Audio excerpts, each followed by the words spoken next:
Hello students, हम यहाँ पे बात कर रहे थे ग्रुप 17 एलिमेंट समूह 17 के तत्वों की। ठीक है, और ग्रुप 17 एलिमेंट्स में मैंने आपको हेलोजन की उपलब्धता, कहाँ कौन सा हेलोजन पाया जाता है, उसके बारे में मैंने आपको समझा दिया था। फिर उसके बाद मैंने आपसे उनके गुणधर्मों की बात की थी, परमाणु आकार, इलेक्ट्रॉन लब्धि एंथैल्पी, आयनन एंथैल्पी, विद्युत ऋणात्मकता, ये सब के बारे में मैंने आपसे बात की थी। अब मैं यहाँ पे बात करूंगा उनकी भौतिक गुणों के बारे में, फिजिकल प्रॉपर्टी, भौतिक गुण, भौतिक गुणों के बारे में हम यहाँ पे बात करेंगे। ठीक है, तो अगर मैं आपसे बात करता हूँ फ्लोरीन, क्लोरीन, ब्रोमीन और आयोडीन, ठीक है, और आपको पता है सब द्विपरमाणु होते हैं बेटा।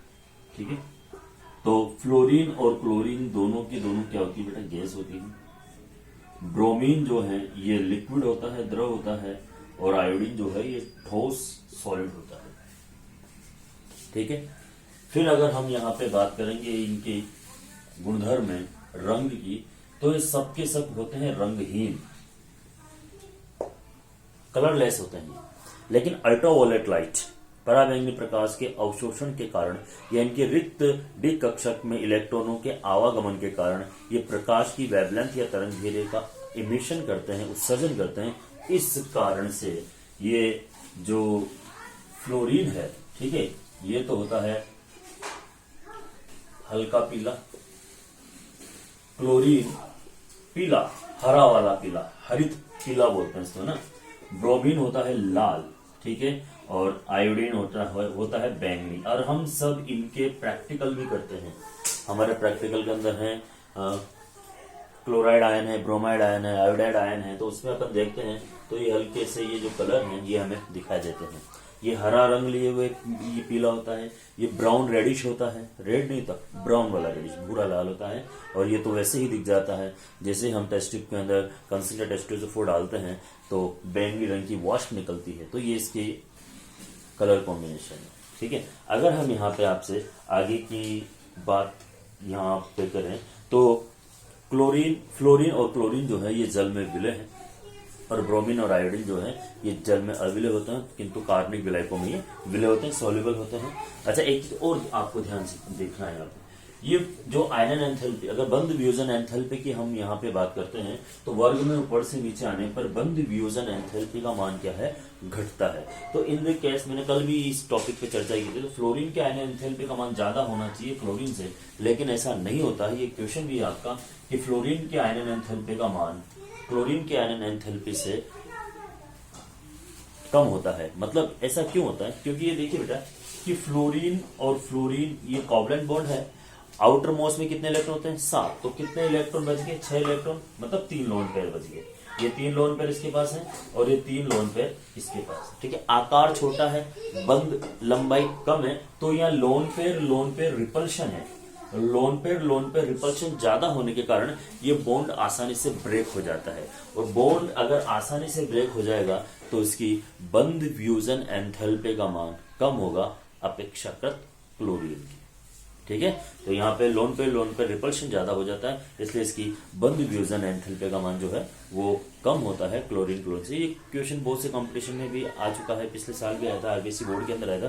तो ये सारी की सारी चीजें आपको मेजर करनी होती है, मेजरमेंट बिठाना होता है, मतलब देखना होता है। ठीक है बेटा, चलो जी, अब हम यहाँ पे आगे की बात कर लेते हैं, इसी में फिजिकल प्रॉपर्टी के अंदर ही आगे की बात। ठीक है, तो कलर, भौतिक अवस्था, बंद एंथैल्पी, सबका मान हो गया। अब हम यहाँ पे बात करेंगे इनकी केमिकल प्रॉपर्टी, रासायनिक गुणधर्म की बात करते हैं ना। ये है रासायनिक गुणधर्म।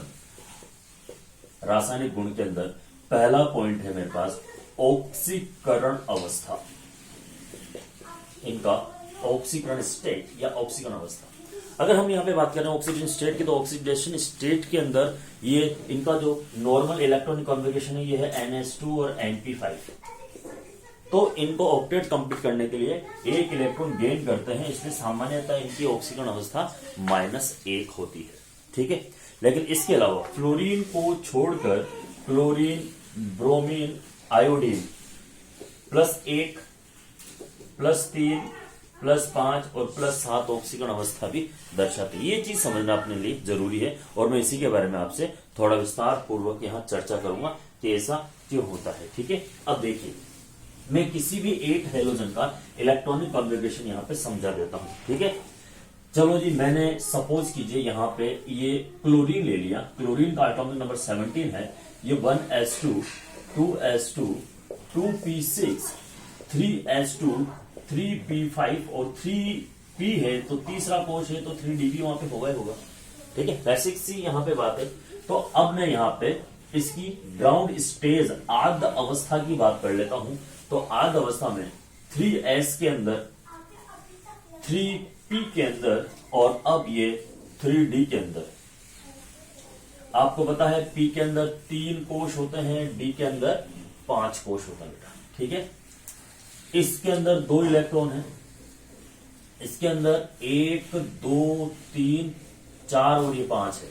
ठीक है, अब इस अवस्था में ये जो है -1 या +1 ऑक्सीकरण अवस्था भी दर्शाते हैं। अब आप बोलोगे गुरुजी +1 कैसे? तो ये देखिए हाइपोक्लोरस अम्ल के अंदर क्लोरीन का ऑक्सीडेशन नंबर +1 होता है। तो यहाँ पे +1 और -1 दोनों ही अवस्थाएं शो की जाती है। अगर मैं HCl की बात करूंगा तो HCl में यहाँ पे देखिए -1 है। ठीक है, फर्स्ट कंडीशन। अब अगर मैं इसको ऊर्जा देता हूं तो एक इलेक्ट्रॉन निम्न ऊर्जा स्तर से उच्च ऊर्जा स्तर में जाएगा, लोअर से हायर में जाएगा। तो ये है फर्स्ट एक्साइटिंग स्टेज, प्रथम उत्तेजन अवस्था। अब प्रथम उत्तेजन अवस्था की अगर मैं आपसे यहां पे बात करता हूं तो प्रथम उत्तेजन अवस्था के अंदर क्या होगा, देख लीजिए। ये इसके अंदर 2 इलेक्ट्रॉन है इसी, ये 1 2 3 और ये 4। ये इलेक्ट्रॉन का आ जाएगा यहाँ पे। अब देखो यहाँ पे कितने इलेक्ट्रॉन है बेटा, कितने इलेक्ट्रॉन है? 3 अयुग्मित इलेक्ट्रॉन है। तो 3 अयुग्मित इलेक्ट्रॉन के कारण यह है +3 ऑक्सीकरण अवस्था दर्शाता है। ये +3 ऑक्सीकरण अवस्था यहाँ पे दर्शाएगा। ठीक है, अब बोलोगे गुरुजी कहां शो होती है? तो आपको पता है हाइपोक्लोरस अम्ल है हमारे पास, है ना, परक्लोरस अम्ल है हमारे पास। ये हाइपोक्लोरस अम्ल HClO2 है ना, ये है क्लोरस अम्ल HOCl हाइपोक्लोरस अम्ल। ठीक है, या HClO।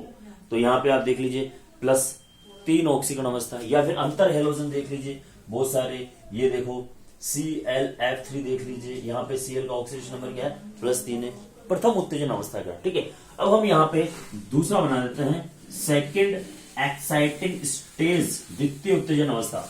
अब द्वितीय उत्तेजन अवस्था की अगर मैं यहाँ आप लोगों से बात करूंगा तो एक और इलेक्ट्रॉन निकल कर जाएगा आगे। जब एक और इलेक्ट्रॉन यहां से इमिट होगा, उत्सर्जित होगा, तो इस कंडीशन में क्या बनेगा वो देख लीजिए आप। ठीक है ना, ये एक इलेक्ट्रॉन यहां तो युग्मन है सही, ये 1 2 3 पहले तो ये जा ही चुका था, अब ये वाला निकल के जाएगा तो ये 5 अयुग्मित इलेक्ट्रॉन है बेटा। तो 5 अयुग्मित इलेक्ट्रॉन में ये +5 ऑक्सीडेशन स्टेज को शो करेगा। ठीक है, तो आपने पढ़ाई है परक्लोरिक अम्ल या IF5। ठीक है, इनमें इनका ऑक्सीडेशन नंबर जो है ये +5 है। ठीक है, अब हम आगे की बात कर लेते हैं। थर्ड एक्साइटिंग स्टेज, तृतीय उत्तेजन अवस्था। तृतीय उत्तेजन अवस्था के अंदर क्या होगा बेटा, ये वाला इलेक्ट्रॉन भी निकलकर किसमें जाएगा? हायर, है ना, इसमें जाएगा। तो यहां पे भी ये जो अयुग्मित इलेक्ट्रॉनों की संख्या होगी बेटा, वो देख लीजिए एक बार। ठीक है, ये देखिए नंबर 1 2 3 4 5 6। अब ये इलेक्ट्रॉन निकल के आ गया क्या? यहां देख लीजिए। अब अयुग्मित इलेक्ट्रॉन की संख्या कितनी होगी? 1 2 3 4 5 6 7। तो ये +7 ऑक्सीडेशन स्टेट है। और इसके लिए बहुत सारी चीजें हैं आपके पास, है ना। ये HClO4 में निकाल लीजिए या IF7 में निकाल लीजिए। तो यहां पर जो हेलोजन है, इनका जो ऑक्सीडेशन स्टेट है, ठीक है, वो इस तरह से डिनोट किया जाता है। तो ये +3 +1 भी होता है, +5 और +7 ऑक्सीडेशन स्टेट शो करते हैं, जो आपको समझना है। देख लीजिए एक बार। ओके,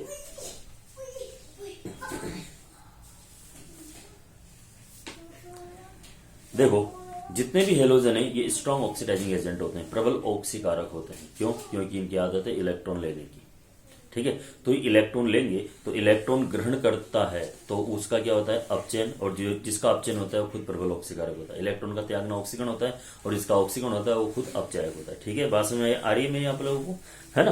तो यहाँ पर ये हेलोजन जो है ये प्रबल ऑक्सीकारक है। ठीक है, तो यहाँ पर फ्लोरीन सारे हेलोजन को ऑक्सीकृत कर देता है। उसके नीचे आता है क्लोरीन, क्लोरीन नीचे वालों को ऑक्सीकृत कर सकता है। फिर आता है ब्रोमीन, ब्रोमीन आयोडीन को ऑक्सीकृत कर देता है। अर्थात इनके लवणों में से, हेलोजन के लवणों में से हेलोजन को पृथक करने के लिए, निकालने के लिए, ठीक है, इससे उच्च ऑक्सीकारक का उपयोग किया जाता है। कैसे बेटा? देखो सामने,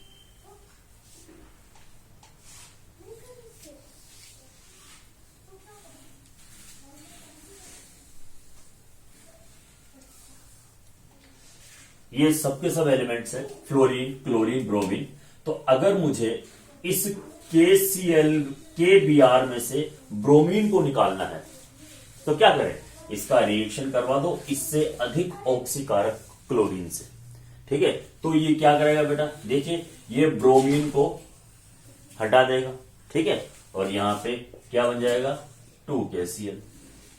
तो हेलो इनके लवणों को इनमें से पृथक करने के लिए, सेपरेट करने के लिए यहां पे यूज किया जाता है हेलोजन का, क्योंकि हेलोजन जो है प्रबल ऑक्सीकारक होते हैं, क्योंकि इनके अंदर इलेक्ट्रॉन गेन करने की प्रवृत्ति होती है।